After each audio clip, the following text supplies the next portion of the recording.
what happened in the Australian Grand Prix weekend.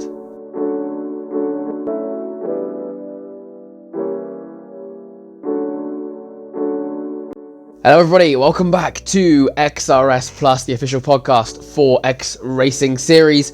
My name is Ari Tyrrell. We are back in the podcast booth and it has been a long time. It has been a long time, as we know.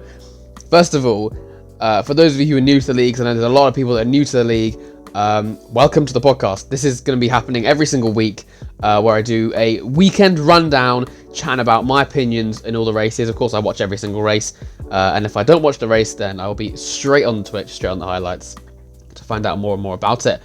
For those of you who do, watch it a bit more regularly, I've been getting a lot of pings about where's the podcast. Explanation time. So halfway through last season, my A-level started, and I stopped doing the podcast. Funnily enough, actually, they finished literally in the round one weekend, which is almost perfect timing, so I can get cracking back onto the podcast and start chatting about things again. Of course, round one, we're going to talk about Australia. It is a tad late, and the only reason it's a few days later than I wanted to get it out. Generally, I'll be trying to get the podcast out on a Tuesday or a Wednesday. The reason it's coming out on a Friday is because me and Millard were trying to record the predictions videos, and they both deleted. And bear in mind, that's like an hour of recording each video, so we had to re-record. But we re-recorded the first half. It's already on YouTube. Do check it out if you haven't already. Chat about all the divisions and who we think is going to finish where in the championship. We also need to re-record the OCC. That might be a little bit more delayed. It's difficult to find time for us both to record, and obviously, like I said, it's like an hour and a bit of recording. So it's a big time period we need to find. So until then, I want to get this video out because a lot of people are waiting on it. That's completely fine. So round one, Australia. Round two, we're currently halfway through the China race weekend. I cannot wait to talk about that because it's been an incredible weekend so far. And of course, my race this evening hopefully goes well. But let's get cracking on Australia. So the first race, as opposed to generally in XRS, instead of starting on Thursday for Division 4, we've got a brand new Div 5 starting on a Wednesday. And like I said, for those of you who don't watch the podcast or are brand new to the league and haven't watched it yet, this is how it works. So we've got 4 categories. We've got my driver winner, the driver I think performed the best. It doesn't mean they have to have won the race, but the driver I think performed the best and really surprised me for where they finished, what they did in that race. Opposite, my driver loser, the driver that just got unlucky, something went wrong, maybe they made a mistake, and the driver that stood out to me to making something that not quite getting what I think they could have done. You see, we've also got my team winner. This could be two things. This could be 2 teammates that work really, really well together, and it stands out, and I enjoy watching them for their really good teamwork. Or it can be 2 teammates who just have individual good drives, and both of them stand out. And opposite again, my team loser, 2 drivers who maybe didn't work so well together in the race, or maybe 2 teammates who didn't quite have great drives independently either. Let's get cracking. We're going to start with my driver winner, and my first Division 5 driver winner is going to be Tiger, and I think it can't get to anyone else. The Dutchman was absolutely flying in this race, probably the quickest driver in the division, and I think he proved that in this afternoon's race. Of course, he's reserving for McLaren. He was originally supposed to be in a contract, but because he broke his contract with Red Bull, he can't be signed until mid-season. So I've heard that McLaren and Mercedes are in talks of balancing out his reserving duties through this first half of the season before he is signed at mid-season. I'm not surprised at all. I think that 50-point deduction is going to haunt him going into this championship because it looks like King Cobra and Throne Glober is 2 main threats in it. But that's not to say he can't close it down. I do think it'll be quite difficult for him if he does intend to try and win this championship. But what a great start to the season, getting a win and taking off half of that deficit you have before the season. Started second on the grid, right behind Kiel. Really, really strong qualifying from the Red Bull, but couldn't quite convert it to a victory.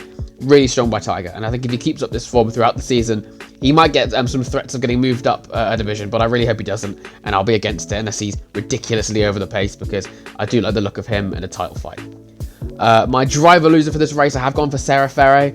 I think that he is definitely a title fighter if he sorts out his consistency. He was up there fighting with the front 3, with the front 4. but what he lacked is that consistency. I think he dropped it from P2 on his own. And I think that those kind of situations that you really want to be, and I know it's quite a common thing in other divisions as well, but you really want to be avoiding making unforced errors, because drivers still get unlucky based on colliding with other people, other drivers, which means you want to completely remove the chance of you making an unforced error. And he lost a position to maybe fight for a podium and ended up finishing P6. Excuse me, which isn't even the worst, to be fair. It's still good points for VCarb, and I think he's going to be a standout driver in that team. However, it's not the finishing I could have expected from him. It doesn't like that front four in the division look to be the front four that'll take it all the way to the title, and I think Serifera could absolutely be a part of that front four, making it a front five if that consistency stays up. Little mistakes like that, dropping it at the exit of corners, I mean, it can be tricky, but that's where practice comes in. That's where you spend half an hour or so pre-race, going over a track, seeing what curves you can and can't take, how your driving style affects this track and how strong you are. And I think dropping it on your own is a real no-no, because that's completely unforced, and I think that it's something that you need to overcome and see where you can improve. So I'm going to say Serifera P6, but or my driver loser as well. I absolutely think that he could be part of this title fight if he works on his consistency. I think that he probably could. Team winner. I actually do this quite often. Looking back on my other videos in the podcast, I actually haven't got a team winner for you. Sometimes I just deny and say no, there's none. There was no teammates that really stuck out to me in this division. It's quite an empty division from round 1. I know round 2 it began to build up. I think throughout the season, Division 5 will look as thick and as close as the other divisions do right now. But for team winner for the first round, I'm going to say no one. For my team loser, I'm absolutely going to say Aston Martin. I'm not too sure what happened in Brewdog's race. He did finish last of the finishing drivers. It's still points for Aston Martin, which is important. However, it wasn't a result that I reckon he could have got. I know he's new to league racing. That's where the most experienced drivers in Aston Martin need to help him out and see where he can improve. But the main one I'm focusing on actually is Throne Globe. And actually, in hindsight, I probably shouldn't give them team loser, because they did field 2 drivers. They were able to probably score the most because they were able to field 2 cars. But I will give them team loser because of Throne Globe. Going for an alternate strategy and going for the hard mediums. It's tricky when you go for an alternate strategy because there has to be a reason for it. Like, I don't like teams saying, okay, well, the main strategy for this track is medium hard, let's say. So I'm just going to do hard medium because why not? We'll just try it. I think there needs to be a level of thought process behind it. For example, if you're going to start on the hards, it means you have to keep up with the mediums and then be very medium drivers at that first stint, and then be very quick on your mediums in the second stint and being able to close in that gap, because you're going to get undercut if the other people start on mediums. Similarly, the other way around, if you start on mediums and everyone else is on hards, you have to be able to get them. You have to be able to get away. Otherwise, when you pit, you're going to come out like 2 seconds ahead of them, and they're going to be on new mediums. You're going to be on used hards. So I think there has to be a level of thought process behind it. I don't know what don't know what Aston Martin, I should say. I don't know what Aston Martin were planning putting Throne Globe on the alternate strategy, but it didn't work out. And it not only lost him a podium, but I'll be honest, I think it lost him a contention of the win, because he looked pretty quick and he looked like he was up there potentially scrapping with Tiger, with Cobra, and with Keel as well. So an unfortunate situation, but it's still P4. It's still a strong bag of points. And I think he can look to fight for the title as well. It's really close up at the front, actually, in Div 5. I think people are not noticing that as well. There's some real talented drivers in these divisions. But what's actually interesting, what I'm quite liking about Div 5 is that it's not the regular teams. I think if you look at the other divisions, generally the title fighters will be in Haas, in McLaren, in Ferrari, maybe one in Red Bull. You know what I mean? You might chuck one in an Aston Martin. But in this division, right, there's a Red Bull, there's an Alpine, there's a McLaren, there's a Aston Martin. They're all over the place. There's a VCarb. So I really like the diversity of teams that we're showing in this division, which is really nice to see. But yes, that is my order for Div 5. Right, moving on to Division 4. As myself and Mills said in the previous podcast, probably the closest division. I say probably Div 4 or Div 3 is the closest division. It's really, really good to see the racing so unbelievably close. It honestly is a head admin or a league owner's dream to see qualifying gaps so small, and seeing like any kind of improvement gives you an extra 5-6 positions, which is absolutely fantastic. I loved watching this race. It really could have gone any other way. I think this was one of the best races because it was raining. Div 5 actually, the Div 5 racing was actually really good. Then we came to Div 4 and they just beat it. It was raining in the race. The first time any divisions had to deal with rain. It was slippery, very, very slippery, I hear. And there was a lot of mistakes being made all over the pack. My driver winner, I have to say, the Williams driver, R. Whiffle. There's not too many drivers who can say that they won their debut. The Swiss man is now one of them. I think that was a really, really strong drive. I think he made a mistake once or twice, but kept his cool, kept his calm, noticed and benefited off the mistakes of others, and picked up a Williams win. And I believe, according to my facts, it is Williams' 7th win in all of XRS. Now tying with Red Bull, so that's really, really good. He's managed to achieve that, and what a great start to the season. He's now leading the championship based on that result. So I think that's really, really strong. Noticed where other people were making mistakes, and stayed very consistent in the second stint, or the second and third mixed stints, as it began to get drier and drier. I think this was one of the weird races, and it was very similar to Div 1 as well, but there wasn't really a correct strategy. I think it was a situation of what was the best place to do all this. Because see, when it went from wet to dry, the conversion from wet to dry, the engineers have very little experience in this game in comparison to 23, because there was very experienced engineers who were taking a lead of this race. Raven was there for Ferrari, Mill was there for McLaren, and many more as well. And I think that they would have been a lot more confident in their decisions had it been 23. 24 obviously is a very different game. It looked drier than it was, and it still had damp characteristics. The track, meaning it was very slippery, quite understeery for those who went to the slicks quite early. So it's tricky, and it seemed like Williams got the right plan. There was no team that specifically got both their cars on the right strategy. I think McLaren could have done, but Vlad made a mistake into the pits. It's a really interesting race to have a wet race this early on in the season, where team principals are so clueless on what to do. And Williams managed to scrap through it. So Williams picking up their first win there. They didn't have a second car on track, so we'll give them the win for that as well. Driver loser, I have to go to Turbo Tycho. If you don't know, we're doing a reshuffle of divisions after round 3, after China. After Jeddah, I should say. Sorry, China is round 2. After Jeddah in round 3. Tycho will be alerted for being very quick. I think Tycho is the fastest driver in this division by further than other people I think want to admit. I think Tycho is like a hop, step and jump ahead of the other drivers on raw pace. However, he's showing the exact same characteristics that he showed in Season 1 and in Season 2, being incredibly inconsistent. He would have had that win wrapped up half a lap before everyone else was anywhere near the finishing line. And he spun it on his own and got himself a 10-second penalty, dropping him down to 6th. I have absolutely no doubt that he's going to win China if he does not make a mistake. He's absolutely rapid there. There honestly is just his levels to what Tycho is able to do. But the problem is he's too inconsistent to maybe even win the title, I'll be honest. Because there's drivers who are maybe a bit slower than him, like Melvin, who were just better at racecraft. They'll just avoid getting penalties. Tycho can be 8 tenths quicker in time trial, but if he's getting racing and quality bands, if he's spinning on his own, it's not going to amount to anything in comparison to what other drivers will be able to achieve. And also there's the risk of him getting moved up, which I absolutely think is a risk, because I think there's a difference between winning a race and being too fast, because you could be too fast and not win the race by making a mistake on your own. That's exactly what happened to Tycho. So he's now going to be going up, going up a division with less points than he probably should have.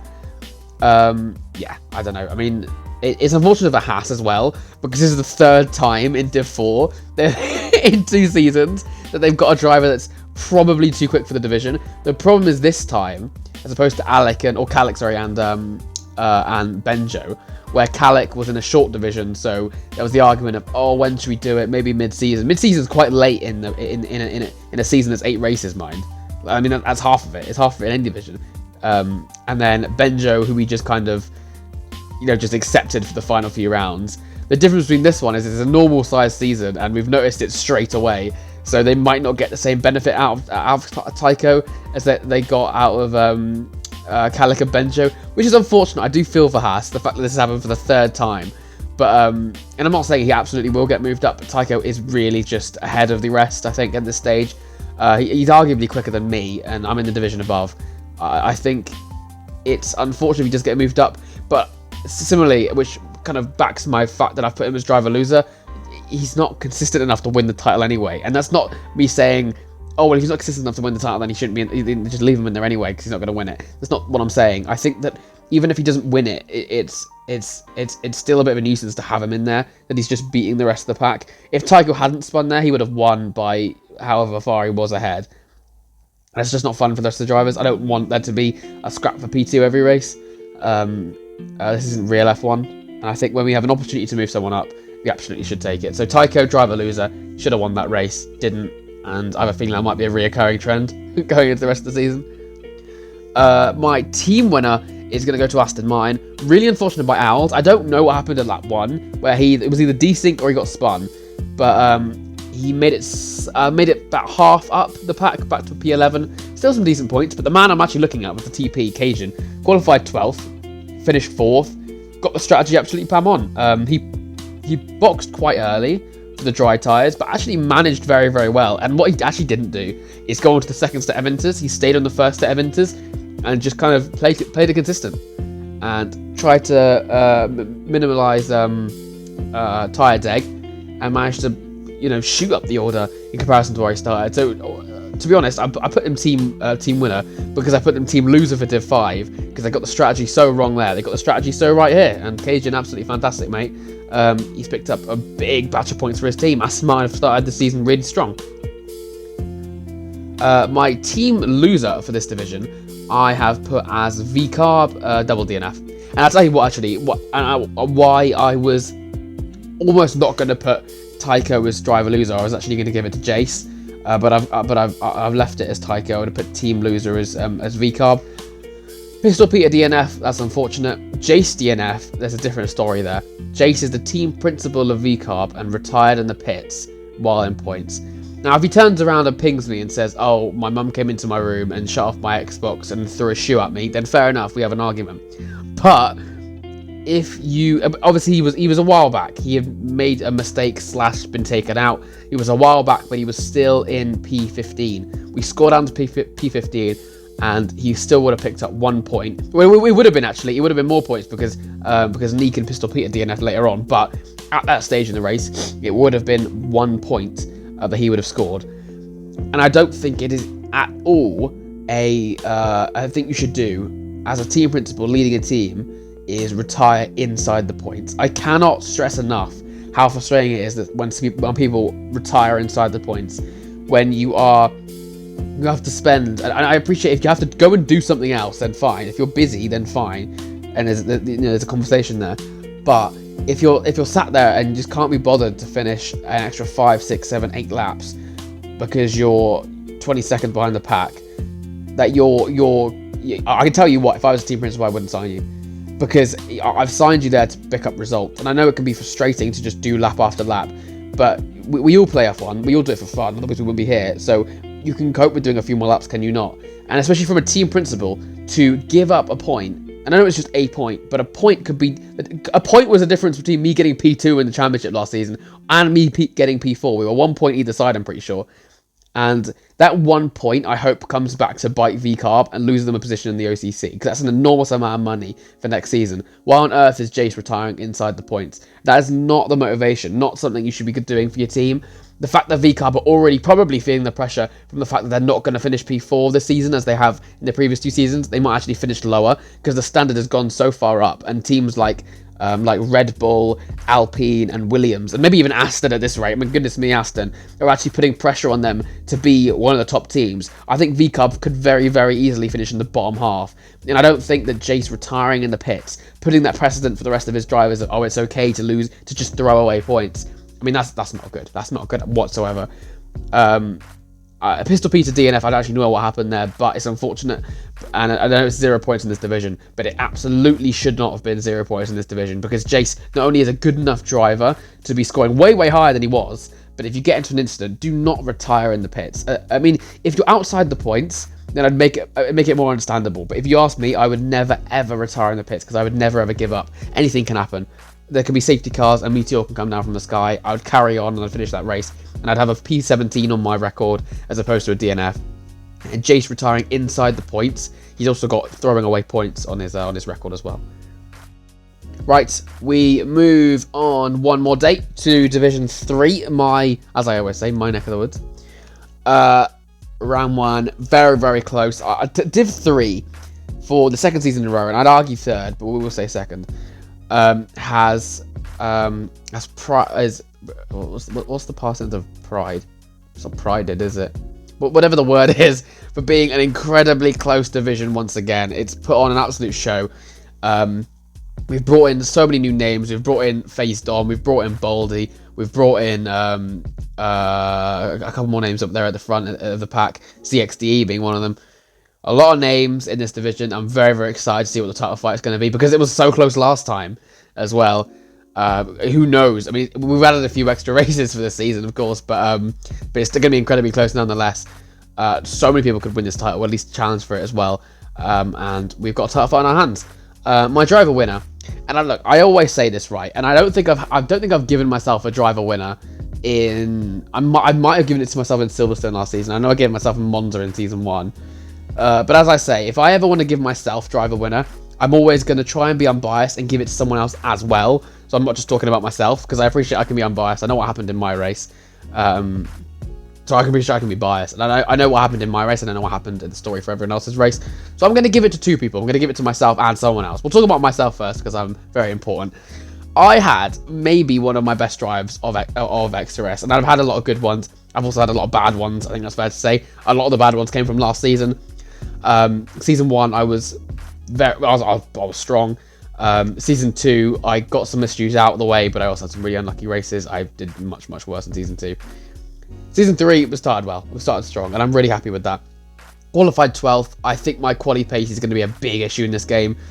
Similar to Season 1, where my average quali was 8th and my average finishing was a podium. It looks like it's going to be a similar thing in this game as well. Season 2, I almost ironed out that issue. My quali pace was much better. Once again, we are in the same situation as before. My quali pace, again, is completely useless. I qualified 12th. Going into turn 1, you know how tight turn 1 is, and I got wing damage on the outside wall. That dropped me down to 15th, and then I just cut through the pack. I would say that it was probably about 40% to 60%. I think 40% of overtaking, 60% of other people making mistakes. If they want to make a mistake and give me a position, absolutely fine. I think I was probably the only driver in that entire race of how many people? 16, 17, 18, 19. There was a full grid, and I reckon I was the only driver who didn't spin in that race. And I genuinely mean that. I actually don't know if anyone else didn't spin. And that shows the consistency. That shows the levels of a champion. And I don't mean to big myself up that much, because you know, but I will point out the fact that there's a reason I won the championship and not being the fastest driver in that division back in season 1, because I don't think I was, and I absolutely wasn't actually. It's because I'm able to do that. I'm able to, even with a broken wing, not spin. I had to learn in that first stint what corners I couldn't push anymore. What corners I had to, what were threatening on the outside track limits, on the inside track limits, where I had to go slower.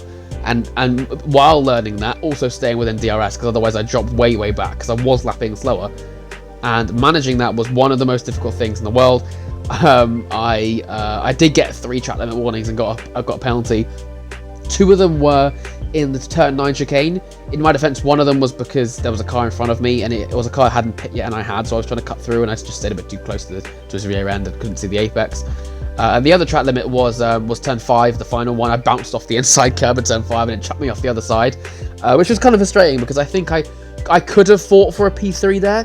It would have been very difficult. Alfie had an unreal amount of grip, but I would have saved my battery a bit more for the main straight or the back straight, and maybe had it. I think it's safe to say I probably would have got P4. So I went P15 to P4 with a broken wing, and the majority of those overtakes were mistakes from other people, and that's completely the way to do it. There's not many people who could, on raw pace, cut through that many people and be safe in that division. I think it's fair to say I'm probably not even in the top half of pace in this division, but race pace, I back myself being maybe even top 3, because it's just about consistency. And I think that me and people like Raven and people, you know, there's plenty of people in this league that really accentuate why race pace is so much more important than quali pace. I could start. I said it in season 1, and I'm not going to quote myself, but I said it in season 1. If I start at the back of the pack, that's just normal, and I'll close you down and get to you in the second stint. But if I start at the front of the pack, then you're cooked, because I'm aiming for the victory. If I'm starting in the top 10, I'm aiming for the victory. If I start at the top 15, I'm aiming for the victory. That's one of my best races. P4, I'll absolutely take. And my hands are sweating. My fingers hurt trying to manage that stupid wing damage. But anyway, yes, miss again plate, P4, let's go. My other driver winner, to make it fair, I'm not just talking about me, I'm going to give it to... I haven't actually planned who I'm going to give it to. I'm going to give it to Rocket Reese. I'll give it to Rocket Reese because he did cook. First win, very well managed. One mistake at turn 9, going off into the gravel, which gave Skiz a hint of a chance, but then Skiz made another mistake, and the win was sealed. Really good start by Haas, really good start by Rocket Reese, who, fair to say, probably wasn't the quickest in last season, but he's come through into the new season being one of the fastest, so really, really strong start. That feeds on nicely to my driver loser, which is Skiz, and this is one of them driver losers where it's not like they have just had an awful race and they DNF'd or they finished at the back of the points when they could have won the race and it's awful, it's terrible. It's not like that. Skiz still finished second. He still got pole. He still had a very good drive, but realistically, it should have been a win. Like, he should have won that race. He had 2 spins, one at the exit turn 10, excuse me, and one near the end of the race, I think on the entry at turn 13, both of which were detrimental for 2 reasons. He was brought into the back of the, he was brought back into the fight in the first one, and he was out of contention for winning the race in the second. Realistically, he should have won that race. Again, it's similar to what I said to Tycho, but in a less exaggerated way. Skiz is a hop, step, and jump ahead of everyone else. I think, again, not like Tycho, maybe just a hop ahead of everyone else. I think Skiz will win the title, probably, but spinning like that, probably not. You know what I mean? He doesn't really have a threat of getting moved up unless he suddenly finds even more pace. But not at this stage anyway. I might be here after China saying, well, I mean, he's just won by 9 years, so he might get moved up. But yes, Skiz is a really, really talented driver. I felt the worst of that in season 1. He had an unlucky season 2 where he wasn't really anywhere until the very end. Season 3, he's come back and shown his previous form, and he's absolutely going to be an issue to everybody. But I have given him driver loser because he realistically should have won that race, and he was based on his own unforced error that he didn't. I have no doubt he's going to be back, and I imagine we're going to be sat in this situation in China with him being driver winner because he's won the race by 8 years, and I imagine that'll be the situation. But for now, I'm going to give him driver loser because he has had a slight error that's cost him a win. So I'm going to say Skiz for driver loser. I have not given myself a team winner, very similar to Div 5. I didn't see a team that particularly stood out. And you know what's actually interesting, and I'm actually looking through these colours. I haven't planned what I'm going to say here, but I'm going to look through. In the top 10, there's 8 different teams. Because there's 2 Ferraris and there's 2 McLarens. There's 8 teams in the top 10. I mean, that's incredible. Hulky and the Williams finished 13th. And what's the other team? Is it Sauber? No, Sauber's there. Well, I mean, there we go. That shows you the split in Div 3. Once again, that it's almost difficult to have teamwork because there's so many people that are so close to your pace in the division that it's almost difficult to be, having teamwork with your teammate. I have got a team loser though, and it is McLaren. I think that, and again, as I said, it's not like McLaren had an awful weekend. They scored no points and it was awful. It's not like that. They finished 2nd and 7th. It's not a bad weekend by any means, but realistically, it probably should have been a double podium. Skiz, as I said previously, probably deserved the win. Well, not deserved, but he should have had the win and made a mistake on his own. CGM also spun on his own, but it was earlier in the race, and he might have picked up damage because I never saw him again. Whereas a couple of other people that spun, Alfie being the main one, spun on his own, and he did end up catching up to me. I'm assuming just because I had the wing damage to be closed up. But I never saw CGM again, so maybe he got damaged and had to pit again. But yeah, CGM was up at the front. He qualified 5th. Skiz qualified 1st. So I imagine that could have been a double podium. He's a very talented driver, so to make a mistake like that and then finish 7th. I think it was an unforced error as well, which makes it, as I said previously in Div 5 run through, even worse. So yeah, I'm going to give it to McLaren. Again, I'm saying same situation. I'm giving it to McLaren because I imagine we're going to be sat here in China when they've got a 1-2, and I've got to say, well, they've got to get team winner. So I'm giving them a team loser where they can still be a loser. and both drivers did make incredibly detrimental mistakes that cost them a boatload of points, I would say. But it is what it is. Right, up one more day. We're up to Saturday and on to Division 2. Getting faster every weekend. Or every weekend, every slot of this podcast. I was looking at the results actually. I've just noticed apparently the pole was a 1:30. Oh, of course it was raining, wasn't it? Wet qualifying. Of course, I should be remembering this. Wet qualifying. Astro taking pole. Astro taking the win. My driver winner absolutely has to go to Asteroid. First win in XRS. First time he's actually shown any level of consistency, and he's been rewarded with a victory. Absolutely deserved. Haas back-to-back wins as well from the two divisions. I think it's a really, really strong showing from Asteroid. I think he's got an opportunity to win the title here. And I said back in Season 1, how many people remember this? I said back in Season 1, Asteroid's a work in progress. I don't think he's going to win a title anytime soon, but he's one of them ones where he's like building up to it. One of them youngsters that builds up to it, and then he will win one in the future. Was I right or was I right? Because Season 3, he's going to be on there. I'm not going to say he's going to win the title because it's incredibly close in this division.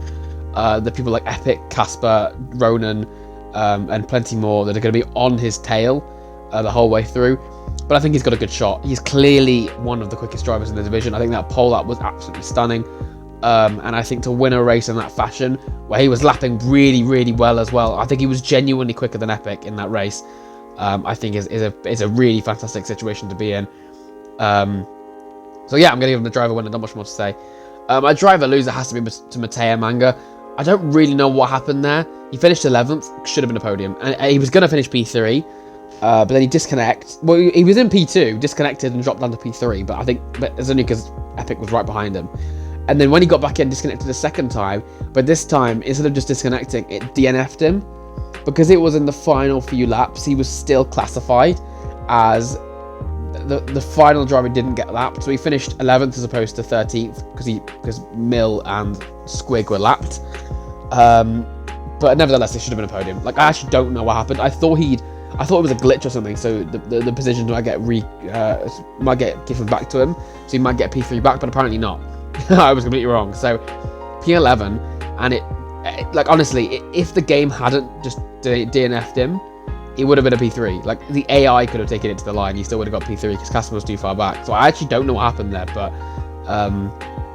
yeah, there's an enormous amount of points less than he should have, and I don't really know why. Is what I'd say.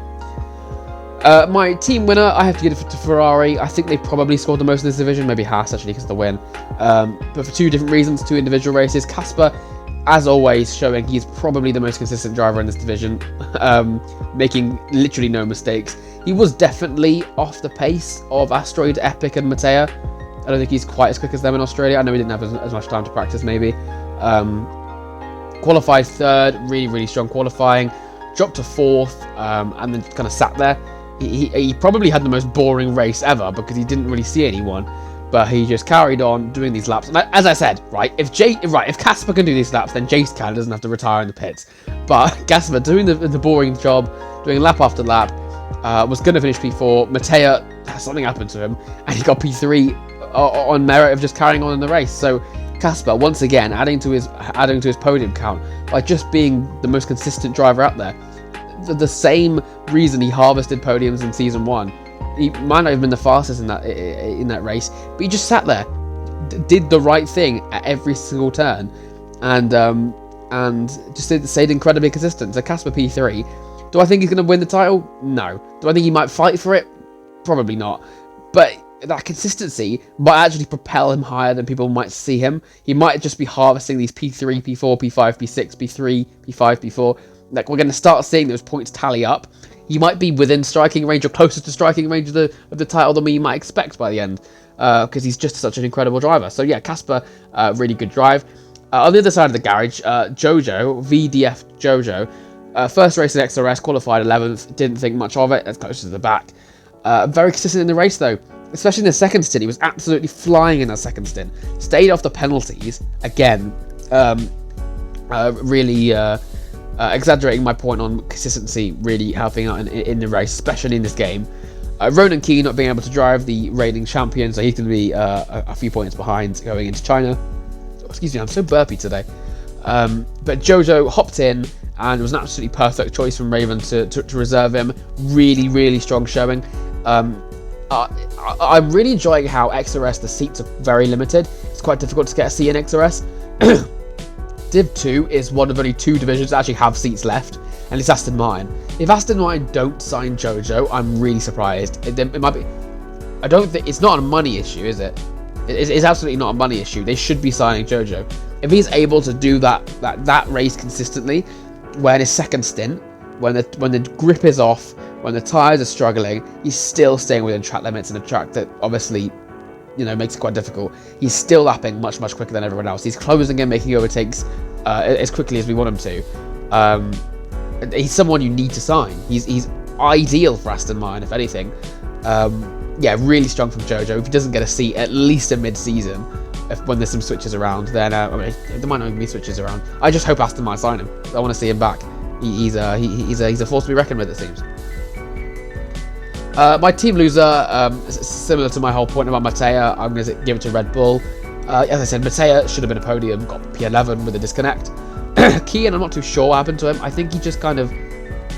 It was a run to turn like 9, and it was around then when words.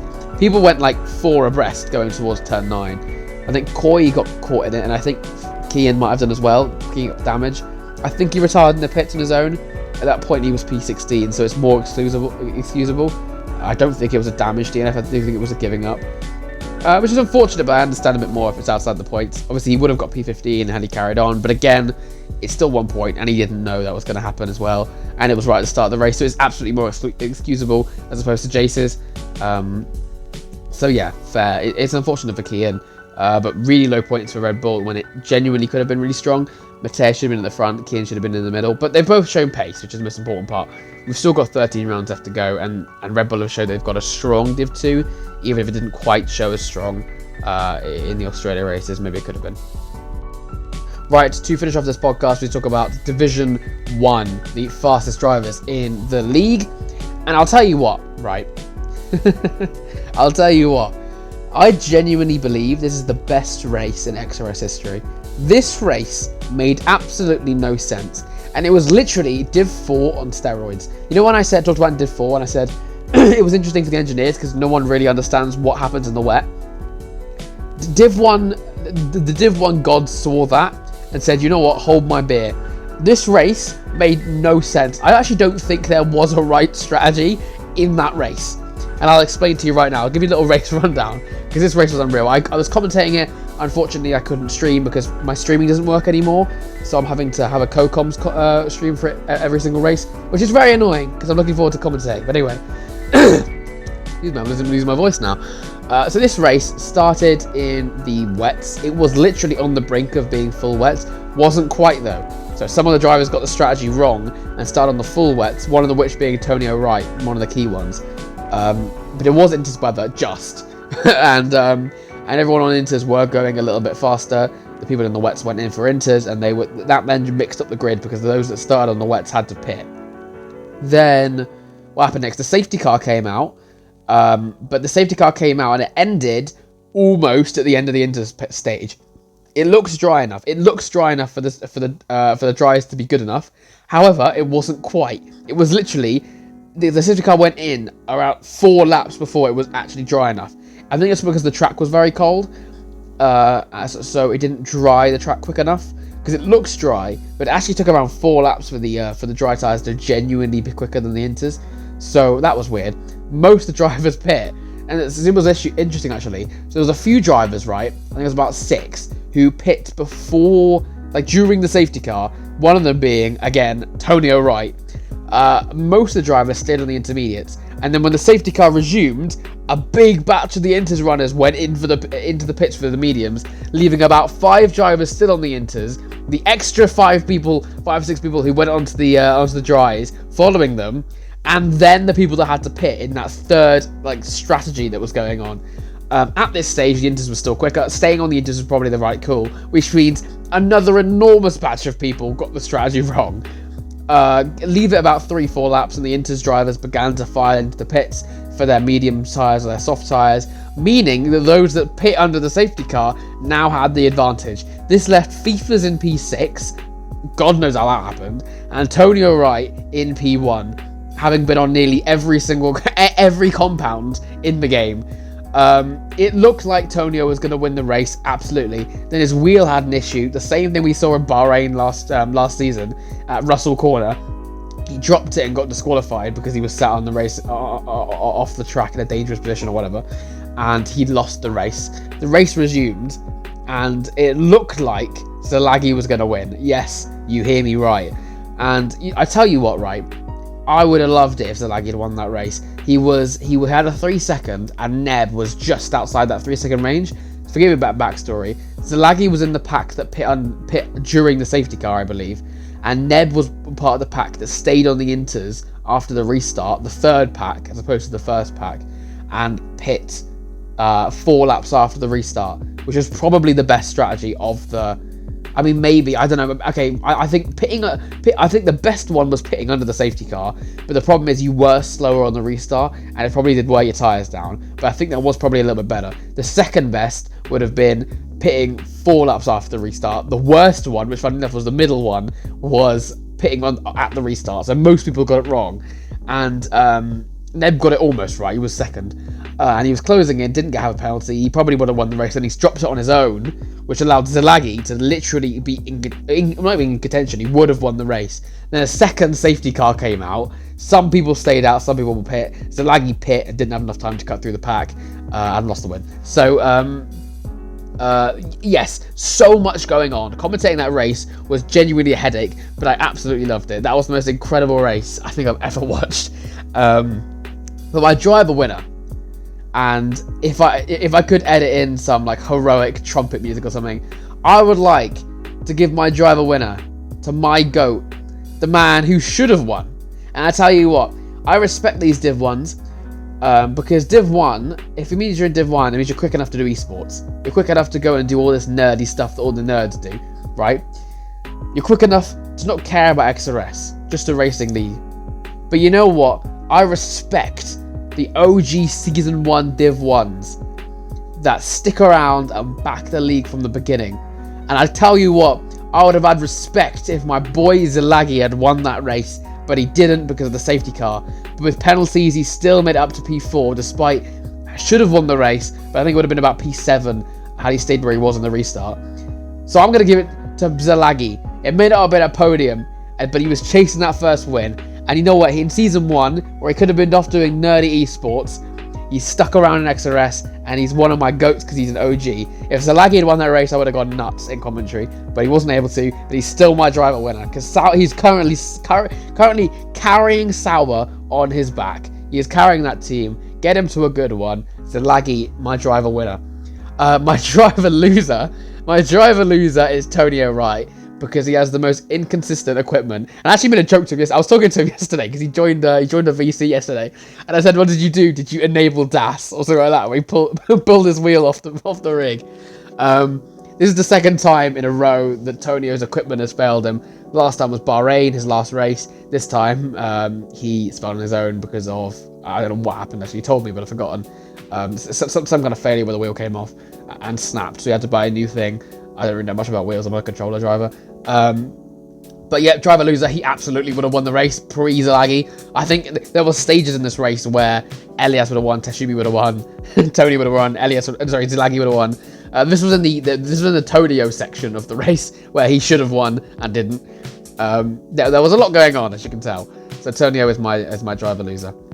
My team winner absolutely is Aston Martin. Oh my god. And this is exactly what I expected to happen last season, where this team up of Neb and Pau is so incredibly strong.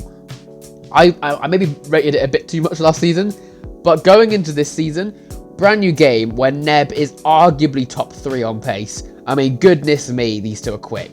Started 3 and 4, finished 2 and 3. I think it's probably the first double podium of the season actually. What has Aston Martin cooked? Finally, it's taken 3 seasons and Aston Martin have done something good. And you know what? They haven't just done something good, they've done something incredible. Neb and Pau is probably the strongest team up in Div 1. this is going to be very exciting. If they're genuinely able to finally win some silverware, having a good division, finally, oh my god, could Aston Martin have cooked? Because Neb and Pau were quick that race, especially Neb. He's going to be in contention for the title, I imagine. Team winner for just being very quick. I think it kind of saved them being in multiplayer cars because they would have double stacked, which means I think it was Pau who was behind at the time. Would have kind of been screwed over. But you know what? Exploit what the game gives you. Fair enough. They deserve a P2 and P3. And finally, my team loser. I've actually given it to 2. Can I give it to 2? Is that a rule?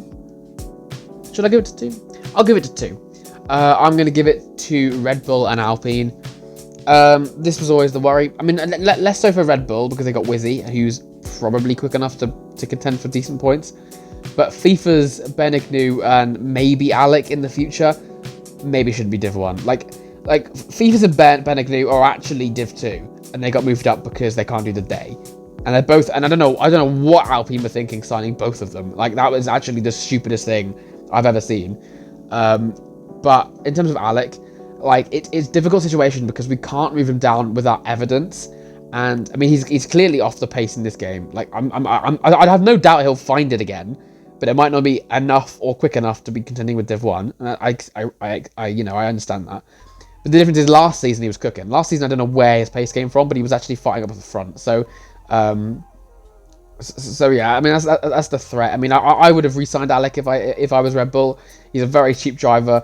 He cooked last season for some reason, and yeah, fair enough. Wizzy Boy, unfortunate race, finishes 16th. He got fastest lap, but it doesn't matter because he was in the top 15. And Alpine, God knows what they were thinking signing that duo. And I have nothing against FIFA's and Benignu, but realistically, this should be Div 2. If they were Div 2, we'd have another title fight on our hands. But they're not, so they're not. You know what I mean? And I don't know why you'd sign both of them. Like, that's just, and I'm sure they understand it as well. That's so detrimental to a team to have 2 drivers who are not in that division, especially if it's Div 1 as well, where there's no pace cap. So you have people like Teshubi fighting them. Like, I don't understand what Alpine expected if they thought FIFA's was going to scrap Teshubi. And you know what is it, right? FIFA's nearly did well. FIFA's got the strategy right and nearly did well. He pit under the safety car, was P6 briefly, and then dropped it on his own, and then finished P17th. Like, they're nearly cooked. They actually nearly cooked. I was going nuts. I saw FIFA's in P6. I was like, well, how has this happened, right? But no. And they both, I know Benignu started on the wets at the start, so he already had the wrong strategy anyway. I don't know if FIFA's did, but Benignu did. So, yeah.